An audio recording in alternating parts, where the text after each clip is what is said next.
the state is going through a very, very serious crisis.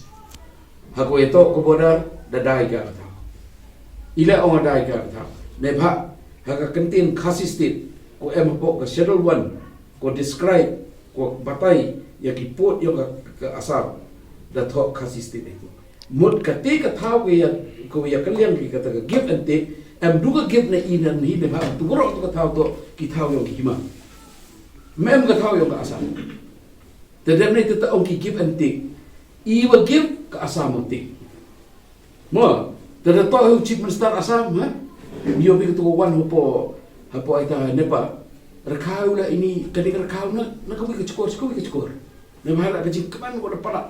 Nebha da yo ku do ki government of Meghalaya ha ka take MOU. Kwam to wa give yi to he'll take everything. Sa kawi nenga statement of chief minister.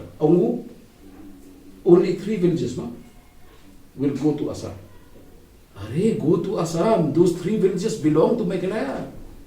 The land on which the Assam government is making its claim by constitution is the land of the Himas. Kahima Malem, Kahima Nongspung, Kahima Soyong, Kahima Jirang. Kini kita naman badly affected. Teman tu mendayaklam menasnya benda api itu orang free villages nya kami kena. Han mendakan dia kata 1.27 atau 1.57 ke square kilometer sekolah. Mendakan dia kata dor yang kata adalah kata. Amduna ka arha wajar ko. Mendakan dia kata dor ko kendo. Rekan gini hilok dia kan dia tu orang boy ka dor yang kata adalah sepo Assam. Hakini area kini mai kuli kini bro ini area. Kini kana para bro. Bapak gak ada sokasan di Jaka.